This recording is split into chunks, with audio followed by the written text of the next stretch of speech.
Welcome, everybody, to another episode of the From Adversity to Abundance podcast. I am your host, Jamie Bateman, and today I'm joined by a special guest, John Kriesel. John, how are you doing today? Fantastic. How are you? Awesome. Yeah, I'm juggling different things from the business point of view. There's a few different fires to put out, but things are going well. I'm in Maryland. It's a little bit cooler than it has been for most of the summer, so not a lot to complain about. How are you doing? Very good. Yep, I'm out in the Twin Cities, Minneapolis and St. Paul, Minnesota. I live just south of St. Paul, and Nice. It is a beautiful. Despite what people think, they think it's winter here year round. The spring, summer, fall are great. It's a nice about 70 degrees right now. It's going to get up to like 82, so perfect That's awesome. time of year. Yeah, that's awesome. Yeah, I mean, Maryland, we get all four seasons, but honestly, spring and fall seem to go by pretty quick as far as the weather. It gets humid real fast. So, John, I'm really excited that we're able to link up. I know we were going back and forth trying to schedule something. I was borderline harassing you to get you on the show, and I'm really excited to for the listeners to hear your story, because I know it's a powerful one. And we'll get into your backstory in a minute here. But for the listeners, who are you today, and what do you have going on today in the present time? Currently, I'm my full-time job is I'm a director of a veteran service office here in Minnesota. I help veterans get VA benefits, survivors get VA benefits, access to all of the things that they've earned through their military service. And then my other full-time job is I'm a motivational speaker. I speak throughout the United States, sharing my story about overcoming adversity, overcoming a bomb blast injury where I lost both of my legs in Iraq in 2006. And then I'm also on the Power Trip morning show here in the Twin Cities, broadcast actually through the upper Midwest on KFAN. So yeah, staying very busy, awesome. But that is the way I like it. Yeah, absolutely. I'm married and I have a 3-year-old daughter. So on top of all of those things. So that's your third full-time job, right? Yeah. Yep. Yeah, I get it. I'm married and I have 2 kids. So it's how old? My kids are 12. My son's almost 13. And my daughter is 15. So awesome. Yeah, it's if we're a little bit further down the road, I guess, but I can tell you what's worked and what hasn't worked, and but I don't think there's really a playbook. It's both of our kids are very different.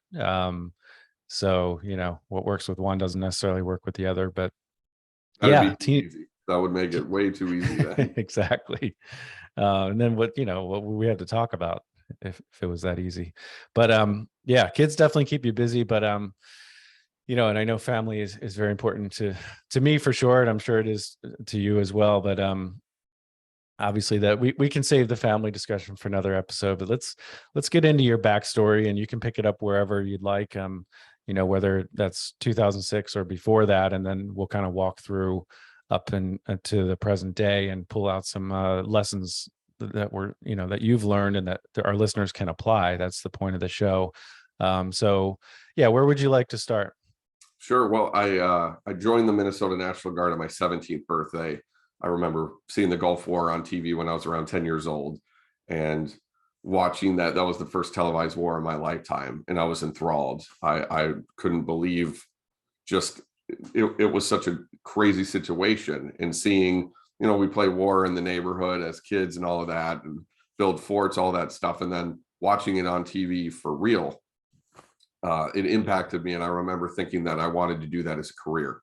So I joined the minute I could. That was my 17th birthday, and it was the best decision I ever made, because I was a goofball growing up. I didn't have a heck of a lot of parental guidance, so the military really took place of that, taught me the lessons I needed to be a pretty responsible adult. And then I joined, and my idea was that I wanted to do National Guard to see if I liked it, because then you could always go to active duty. But if you go to active duty and don't like it, you have to wait till your contract's up to go National Guard or Reserve. So I joined the Guard not long after getting out out of infantry school, 9/11 happened. And then it really wasn't a question of if we were going to get deployed anymore. We knew that we would. So I did a tour in Kosovo in 2004, got back from that. Immediately, there was an opportunity to go to Iraq. So those of us who went to Kosovo, we had to sign a waiver to go because we hadn't been home long enough for it to be involuntarily activated. And those were some of my best buddies. So there's no way we were not going to go together. So we all signed that waiver and then went to Iraq. We touched down in Iraq in it was April of 2006. We were stationed at Camp Fallujah at a Marine Corps base. Got it. So it was that was, I mean, you were there at the same time. Yeah, exactly.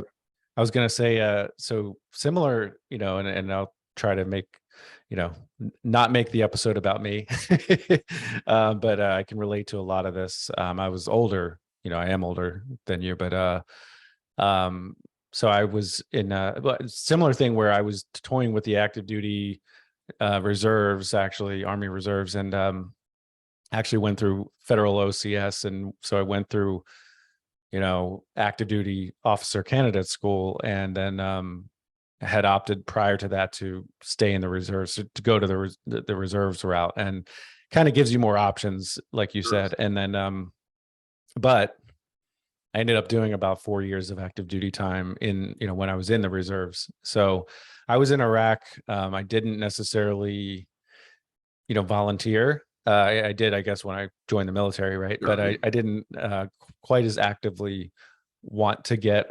deployed, to be honest with you. I was recently married and actually ended up missing our first three wedding anniversaries due to the military. So that wasn't the plan. But when you're in the military, you don't have as much control over your certain things. But I was in Iraq, to answer your question, from, I guess, July 2005 to July of 2006.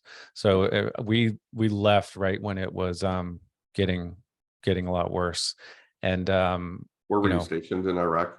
So I was stationed. So we were supposed to be out west, close to where you were, in Al Habaniya, actually, and familiar.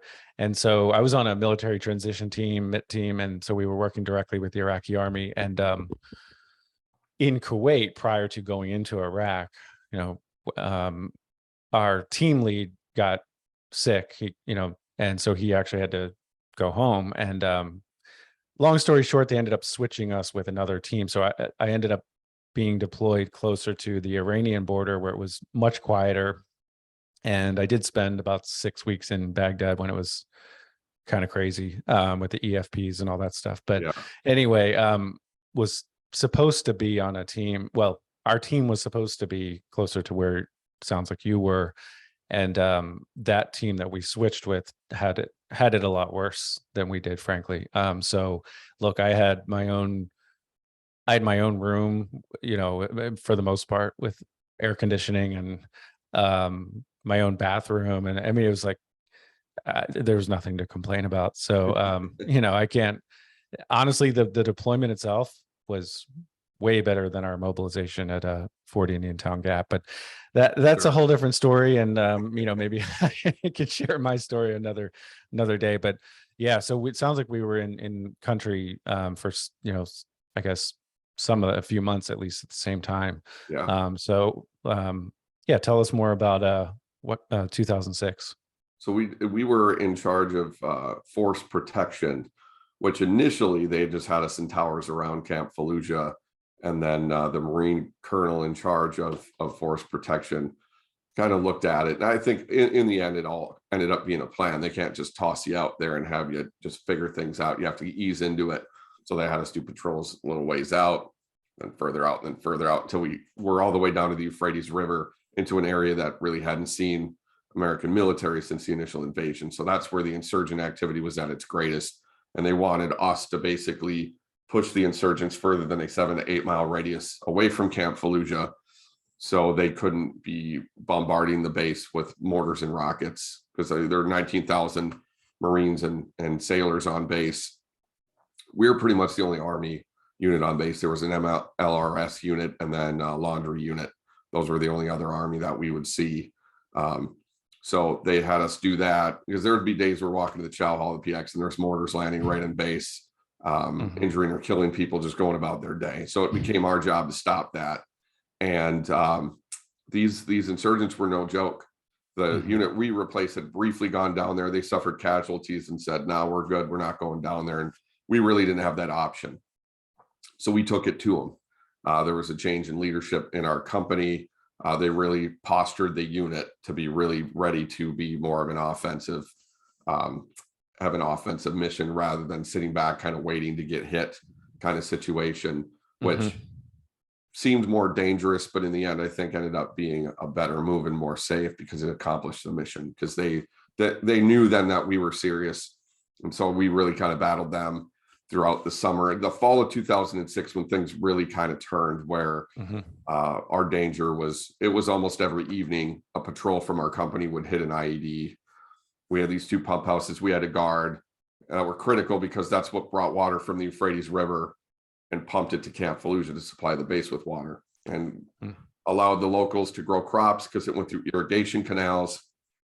So I didn't really picture it to be like that before I went. In my mind, it was going to be just a big desert. Right. But it was beautiful. It looked like the Central Plains, but with palm trees. And then the fall of 2006, by that time, we were one of only 3 squads that had been lucky enough to not hit an improvised explosive device. And that all changed on December 2nd, 2006. We went down to check out some suspicious activity. We were stationed at the pump house for that. We were going to do a mission overnight. We watched a spot. Nothing really happened. So we had to go back to Pump House Flanders. And then our lieutenant spotted some stuff going on. He wanted us to check it out. So we went down with the Bradley fighting vehicle ahead of us. We were in an up armored Humvee, checked it out. And when we were down there, it ended up being nothing. But then we found out that one of the Raven drones above spotted somebody digging in the road about 2 miles from us. And obviously we knew that they weren't planting flowers in the road. So we had to go and check it out. And then on the way there, I remember calling in the checkpoints because I was sitting in the right front passenger seat. We're going to checkpoint 3-4. As I called in checkpoint 3-3, we had to round this 90-degree turn to the south for this last stretch of road. And as we rounded that, I heard this metallic plink and this loud whooshing sound. And then I woke up on the ground. I hadn't yet opened my eyes. I heard rocks falling, rocks hitting the ground, rocks hitting metal. It sounded like a big hailstorm. I heard a couple of my buddies yelling. So I knew what had happened. I knew that we had hit an IED, but I didn't really feel any pain at that point. So that's when I looked down to assess my situation. And by this point, before the deployment, I decided I wanted to be a firefighter for the St. Paul Fire Department, a paramedic firefighter. So I had to go through EMT training. So the stuff that I learned in EMT training that I never really expected to have to use on myself, you know, I saw my arm was broken. Then I looked down and saw that my left leg above the knee was connected maybe by a piece of skin, but my pant leg was basically holding it together. My femur was sticking out. Right leg below the knee looked like I stuck it in a wood chipper and was bleeding profusely. So I was pretty sure at that moment that that's where my life was going to end.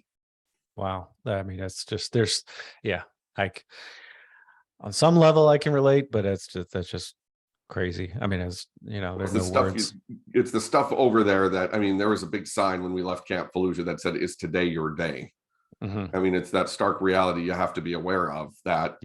Because if you get complacent, you know, complacency kills. And so absolutely, it's the thing that you hope never happens, but you're acutely aware that it can happen. And when it did, even though as gory as it was to look down, for some strange reason, I really wasn't surprised. I just, maybe it's my life, my whole life being a Minnesota Vikings fan, just always being prepared for, you know, the worst case scenario. Oh man. That's that's funny. Well, kind of, it is and it isn't. That's the thing. That's how I got through this whole thing, is laughter, sense of humor, because at some point all you can do is laugh. Really, that's why I'm in the position I am today, I think. Well, I mean, if you're open to you know, jokes, then you know, why it got worse in the second half of 2006.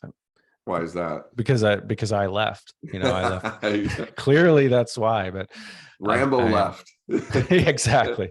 Yeah, completely kidding. But I don't mean to make light of what happened to you. That's not the point at all. But yeah, we did have not quite as bad, but we had a somewhat similar incident where it's, we were actually doing more force protection. It was one of these like kind of extra duties, extra missions, and like who's got Humvees that can take this unarmed caravan or I was like 9 buses of unarmed Iraqi soldiers who had just graduated basic training, meaning, no experience.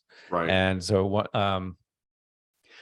yeah, long story short, that one of the buses breaks down, blah blah blah. We there was a fake IED, and then the real one went off, and so that was pretty interesting. But thankfully, no one was really injured. We were able to tow one of the vehicles back to Camp Victory, is where it was. But so I can relate, having been there, and I understand mortar rounds going off and IEDs going off, and but I just, I can't imagine just what else was going through your mind at that point. It was weird because everything slowed down, Yeah. and it was like my life really flashed before and I heard one of my friends next to me fighting for his life, and I knew I had to keep my heart rate down. I had to stay calm. So I didn't look over there, because if I saw that, it wouldn't keep me calm. Not to mention that in the outside chance that I did survive, I didn't want that visual to be burned into my mind.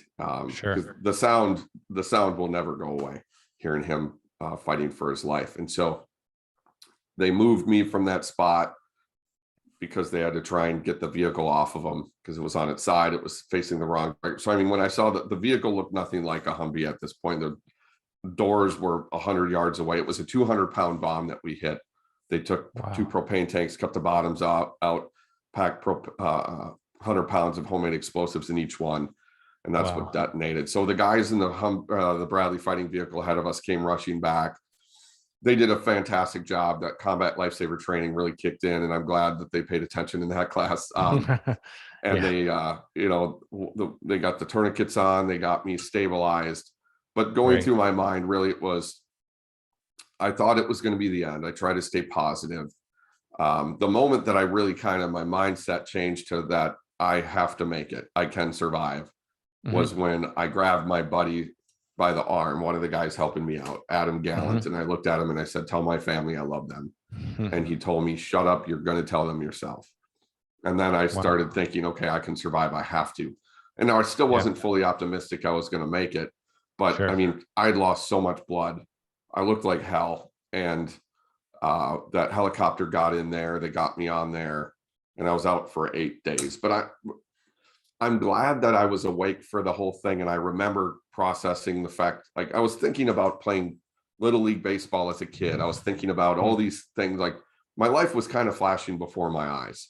And I always thought, I didn't see a white light or anything, because I would have followed it. But you see all the stuff in the movies and you wonder how real it is. And I'm sure it's different for everyone else, but I definitely thought about my childhood, and I thought about my parents and all that. And so this was like that same, like within an hour, or like over the next 8 days, or it was about 20 minutes from bomb blast to helicopter arriving. And it felt like 20 years, really, honestly. And not because it felt like it was taking forever for the helicopter, but just all of the thoughts that go through your mind. You think of everything. There was really never a fear of dying. I didn't want to die, but the human body really, I mean, it's remarkable. It just makes you calm, I was severely injured. I didn't feel a heck of a lot of pain until when they moved me from next to the Humvee to a safe spot. My pelvis had been broken too, so that hurt. They flipped my legs up onto my chest and then moved me, and I felt the pain in my pelvis. But all of the things that went through my head, really, yes, I wanted to survive. I wasn't optimistic I was going to, but I was very calm. And I'm glad I remember all of that, because as long as I live, every morning I wake up and hop into the shower, literally, and then put my pants on my legs and put my legs on. It's a reminder of that day. And then thinking about, and I'm fortunate to not have PTSD besides my first marriage and the Vikings. So they're Oh excellent man. at Walter Reed at really teaching you how to confront it head on. And I don't think I would have been as optimistic as I am now if I hadn't remembered the feeling of saying I'm going to die. I mean, really seeing a puddle of your blood in the sand and going, 25 years old, this is it. I'm for sure going to die. And then now every day I wake up is a gift. And so it really puts everything in perspective for me. And I'm obviously not glad that we had to go through that, but I'm thankful for the lessons that I learned. Yeah, absolutely. No, that's everything you just said is, you know, has been a theme kind of throughout the episodes we've had so far, as far as, you know, and again, I try to avoid comparing, you know, who had it the worst, or, you know, it's like, but it's kind of hard to, to imagine someone having it worse than what you went through. But regardless, when someone goes through adversity, even if it's, you know, quote unquote less or different, it seems that, you know, looking to others, like you talked about with your buddies and your family, you know, not just focusing on yourself, really is able to kind of pull people through these hard times. And then just looking back, I mean, I haven't had a guest say, I'm really thankful, I really want this to happen again. Right. You know, whether it was a you know, a divorce or just whatever. I mean, just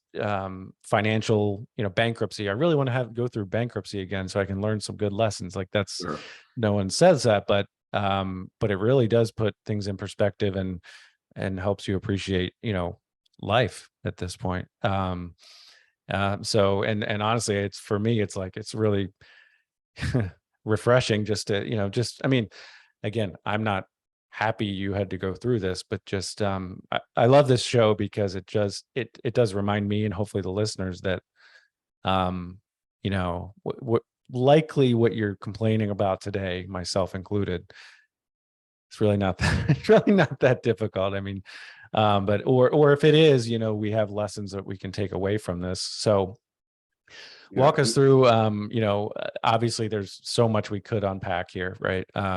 But walk us through kind of, if you would, over the next 15 years and, you know, kind of catch us up through today, if you would. Yeah. So I woke up at Walter Reed 8 days after the blast, and seeing my situation, as badly as I wanted it to be a dream, it clearly wasn't. I saw my legs had been amputated, arms were in casts. Remembering thinking, okay, I was especially initially, I was very happy that I was alive. And I was like, you know what, whatever else is going to happen, I'm alive. And that's, I'm thankful for that. But, you know, as reality set in, you know, I learned 2 of my best friends had died in that blast. That was awful.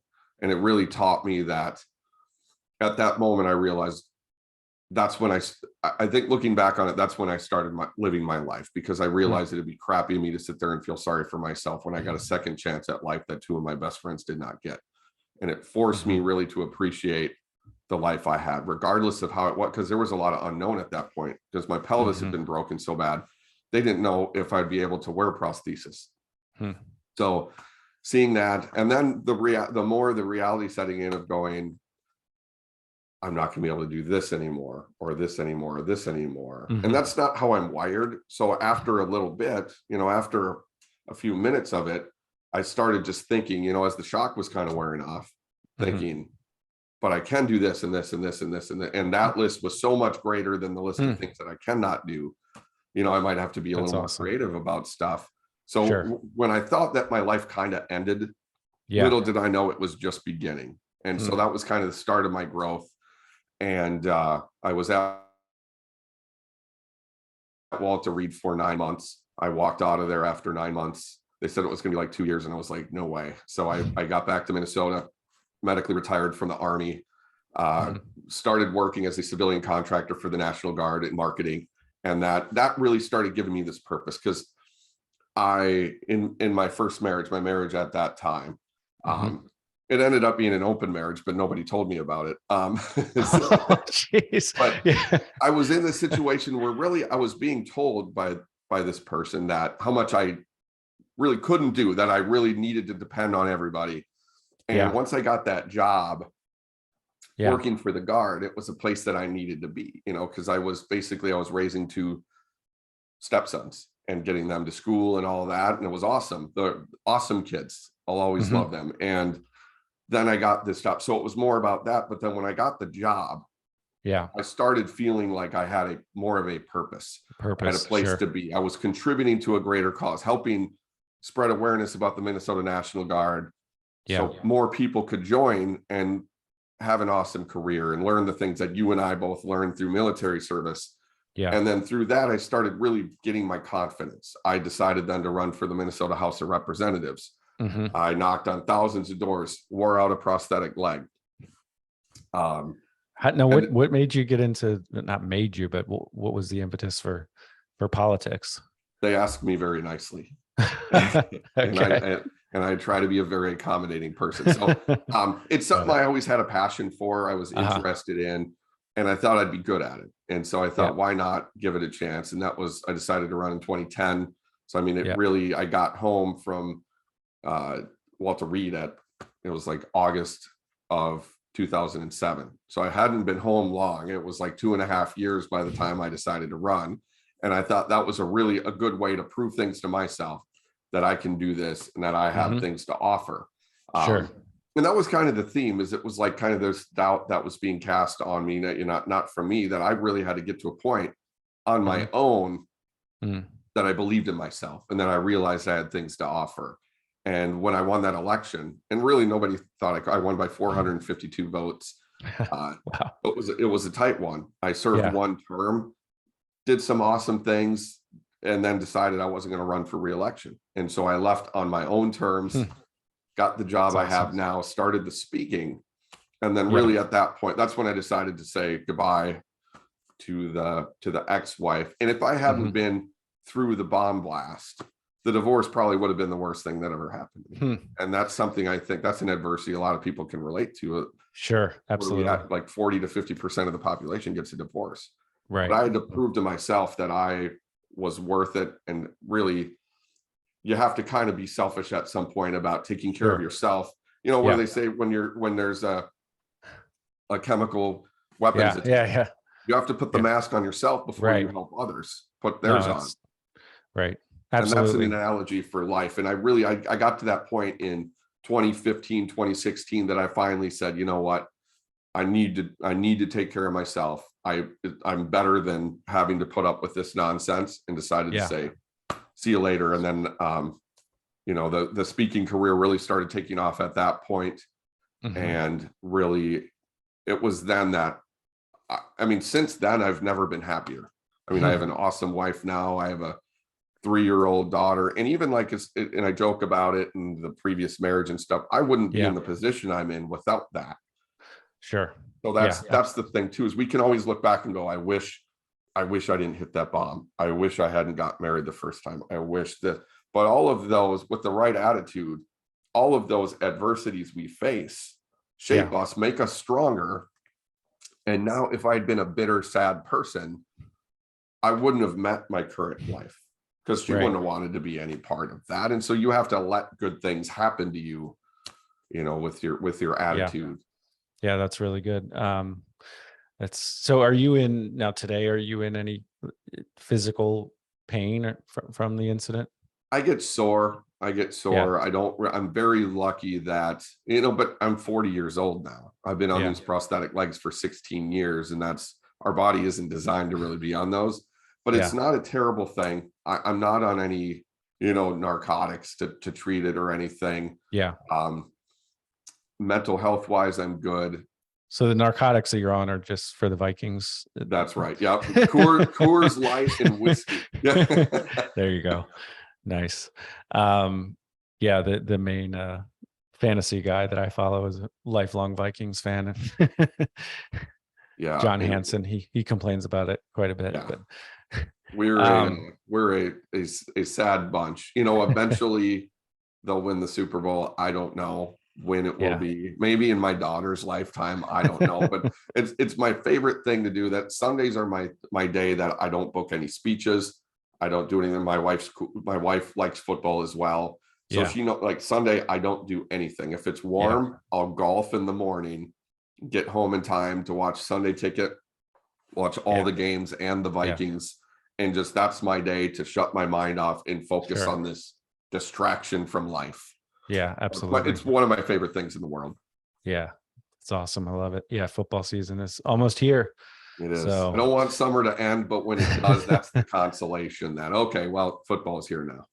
it's always something to look forward to. Yeah. Wow. Yeah. So I'm going to fire off a few questions for you. Let it rip. What do people misunderstand about you today? I think just looking at me, they assume that I probably, that I have a bundle of PTSD, or that I probably like that. People will see situation, they probably feel sorry for me. Right. Which I always, even in my speech, I say, I'm happier now than I've ever been in my entire life. And and that is a big part of the reason for that, is because I appreciate life because of what happened to me. And so I would think that that's probably the biggest thing that they misunderstand me. Yeah. We had his name's AJ Osborne on the show. He, went through paralysis from actually it was a bunch of vaccines, nothing to do with COVID, but and was in a wheelchair, and very difficult time.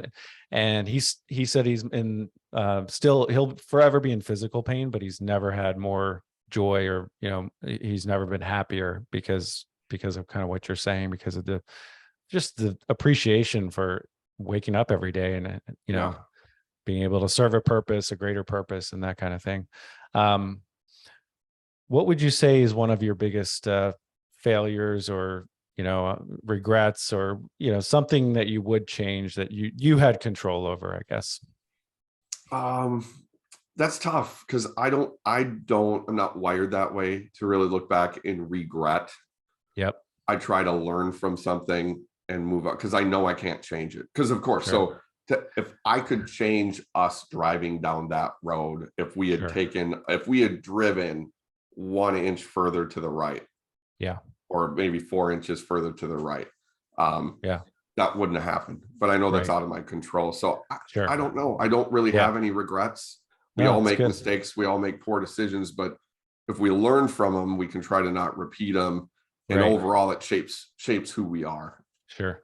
No, I couldn't agree more. It's like you do need to, like you said, reflect and learn. And it's not like you never think about what happened, or you don't process the reality of what's going on. You do need to do that. And you do need to focus on yourself and your situation. But for how long?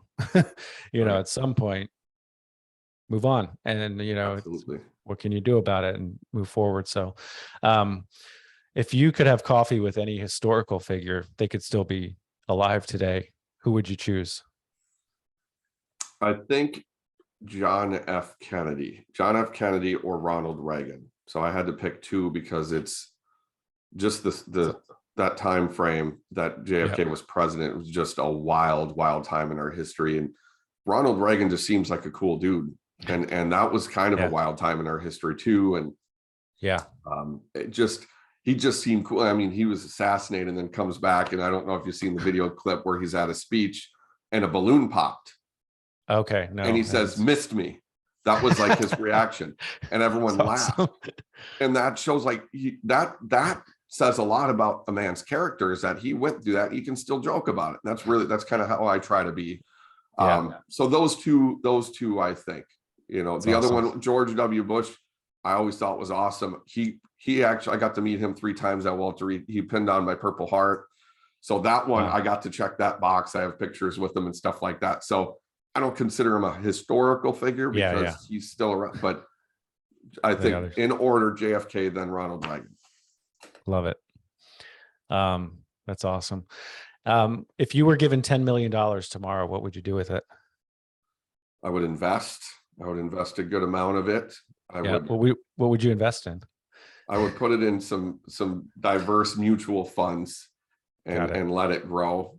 I would pay off the house. I would still keep working because I enjoy what I do and I don't like to sit around. Yeah. And then I would make sure my daughter's college is paid for. Love it. Yeah. I don't look forward to retirement myself. I mean, maybe slowing down a little bit at some point, but I don't want to sit around either. Yeah, that's my father-in-law is one of my favorite people on the planet. He's 70 years old. He seems like he's in his upper 50s or low 60s. He's been retired for probably close to 10 years. He's super busy. He's always golfing, doing this, traveling, and he gets younger as the days go by, it seems like. And that's how it's supposed to be. That's how I envision retirement whenever that day comes. Absolutely. It's awesome. Now I know you did write a book, but if you had to write another book this year, what would it be about? I think I've toyed with the idea of maybe either a kid's book, kind of describing what happened and just kind of the overcoming adversity thing. Yeah. And that's something I still might do. But the other thing would be, I think I would talk about politics, and not Democrat, Republican, whatever, but I didn't know a thing when I went in. And I think that's why it worked out and why I did well, is because I kind of went in doing my own thing. I didn't have allegiance to, sadly you have to pick a party. Right. But I did my own thing. I didn't toe the party line, but just how it works. And it's such an interesting thing where from the outside, a lot of times people are like, oh, it's nonsense. Nothing ever gets done. Right. Where some of the times stuff not getting done is actually actually good. And so that part of it, just the inner workings of a state legislature, I think would be kind of cool. And when I was in, we had a state shutdown, $5.2 billion budget deficit for the state. And the Vikings were probably going to leave if we didn't get a new stadium. And so we got the budget deficit solved. I was part of the team that got the Vikings legislation moving forward. And then, so that session would end up being a decent book, I think. Yeah. I imagine there's a lot of good content from that period. So because they had the roof collapse, right? Yes, that helped. That was the end of 2010. Okay. And then we got the bill passed to get the stadium in May of 2012. So I don't know if it would have happened without that roof collapsing, because that was kind of we had a massive snowstorm. Yeah, I remember. Yeah. The video was crazy. I mean, I feel like that was, man, I'm getting old, but just watching that, so because then they played the whole season without any home games, right? No, that was the very end of the 2010 season, which the season had been a disaster. So then that game against the Giants got moved to be played in Detroit on I think it was on like Tuesday or Wednesday. Gotcha. General admission. So then everyone there just got to run in and just go grab seats. And it was, weird season. That was Brett Favre's end. And then they came back and played in the outdoor stadium for the Gophers, but the field was frozen. Brett Favre got knocked unconscious because it was like playing on asphalt. So good old Vikes. Yeah. If you had to try a different occupation, what would you try? Ooh, maybe an attorney. Okay. Maybe the strategy of it. Strategy, interesting. Yeah. Nice. I like it. Do you listen to any podcasts or that you could recommend to our audience? Mainly I listen to I listen to KFAN morning till night. That's the channel I'm on. Yep. And I listen to some of the podcasts surrounding that. Otherwise, I'm listening to fantasy football podcasts, sports betting podcasts. Nice. There was one that's like things that you should know that I found interesting. I will occasionally just whatever is recommended, I'll go, that looks interesting. If I'm on a road trip to a speaking engagement, I'll be like, that sounds interesting, I'll give it a try. But nothing really sticks because I'm hooked on KFAN. Understood. Talk about your radio show a little bit.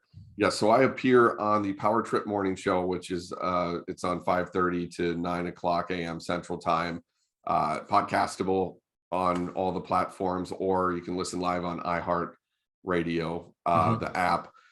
It's a sport where it's the sports talk station locally, and it's throughout the upper Midwest. But we talk about a lot of goofy stuff. It's a morning show, and that's what I love about it is it's a distraction from life. We'll give you the sports scores. We'll tell you some of the important news stories, but then we're going to tell random stories about a man in Florida did this or this random thing happened. And it's just goofy, and we're all friends.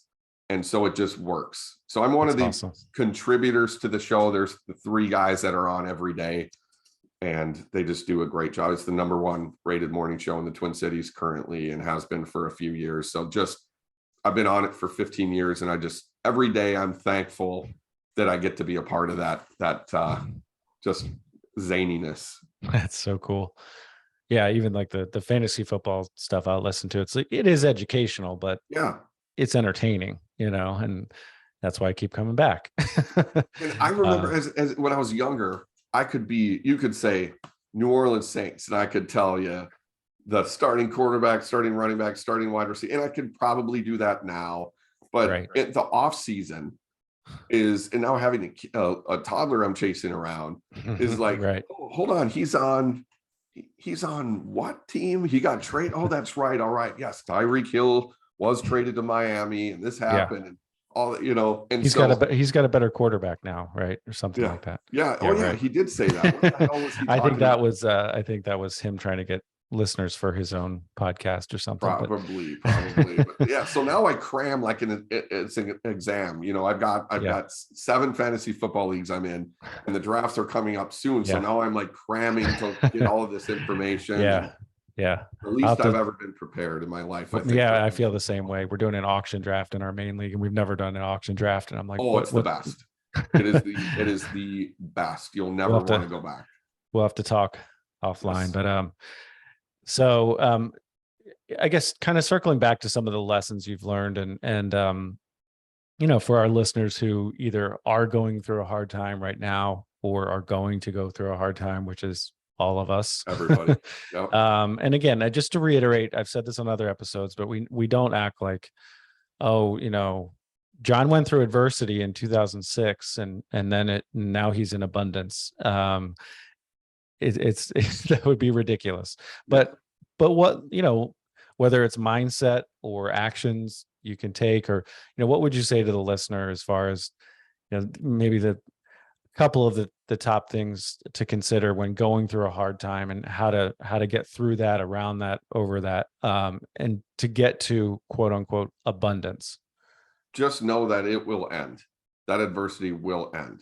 And so you keep a positive attitude as much as you possibly can. No one's going to be like, wow, this adversity is so much fun. I'm so glad I'm going through it.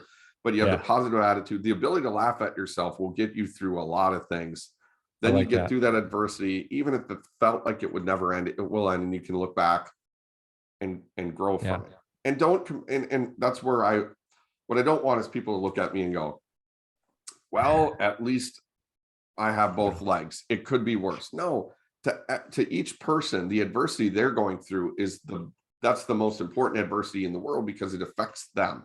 And so you can't control the things that happen to you, but you can always control how you respond. And I always try and look at it as, if my daughter's watching, how would I want her? What example would I want to set as to how to get through this? That's one of my biggest things is integrity.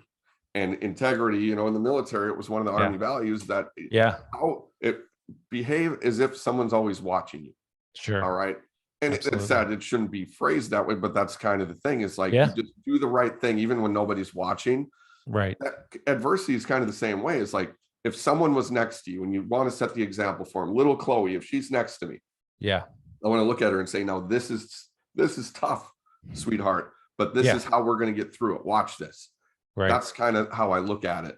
And then in the end, you get through it and you go, okay, I learned something from it. I'm stronger because of it. And I think that's the key takeaway.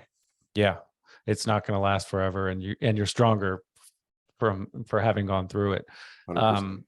I couldn't agree more on the integrity. Just a shameless plug. I've got 2 mortgage note funds that I run, and one we're raising capital for right now from investors. And again, this isn't what the episode is about, but they are called the Integrity Mortgage Note Fund and the Integrity Income Fund. And honestly, because, and I'm not the number one example. I'm not saying I'm perfect, but integrity is very important to me as well. Just doing what you say you're going to do. And Yes. certainly things happen and you can't always follow through on what you thought you could, but just do what you say you're going to do. I mean, that puts you in the top 10% right there. But no, that's really, really good. Yeah. So as we wrap up here, tell us a little bit more about your, where do you do your speaking engagements? Tell us about that. Throughout the United States, primarily upper Midwest, because that's Sure. where, the radio show is broadcast and that's where Yep. people are aware of me and what I do. But Yep. it's now grown into something that, the word of mouth is an amazing thing. So, I mean, I've had speeches in Maui, Palm Springs recently, Charlotte, North Carolina. I've got Austin, Texas coming. So a lot of them just all throughout. And so if people are interested and want to hear my story, and I make sure I inject humor throughout it, that at the very beginning, that was more for me, but it does also make the audience relax and it lightens up what is a very heavy story at times. So this way they can walk away inspired, really, and feeling uplifted.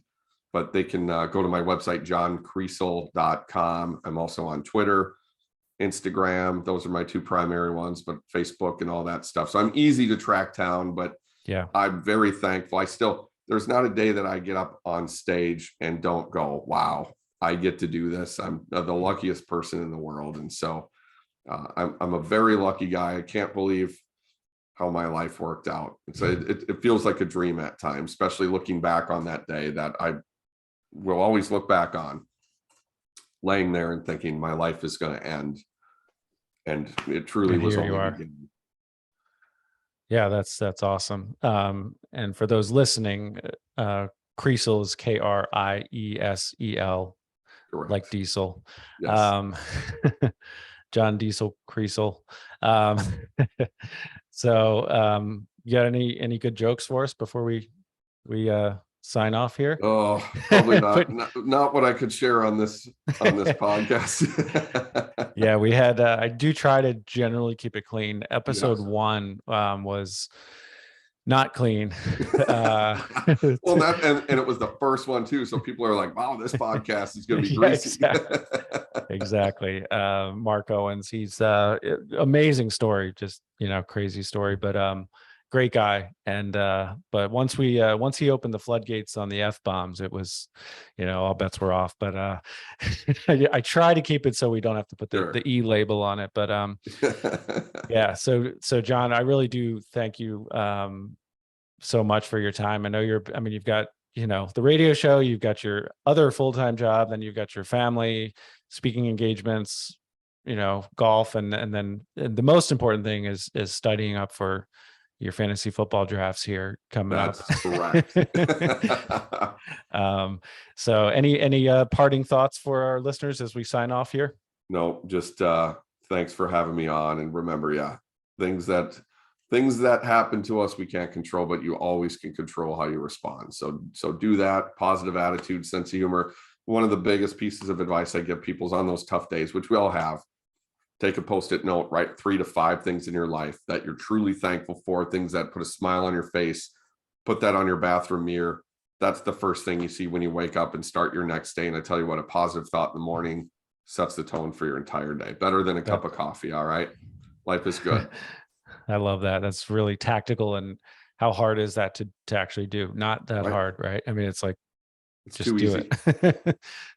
That's awesome. That's a really good piece of advice. Well, I've got a coffee joke real fast. This was on my dad joke calendar today. Since you mentioned coffee, coffee has a hard time in this household. It gets mugged every morning. So anyway, no, on that note, we better stop the recording.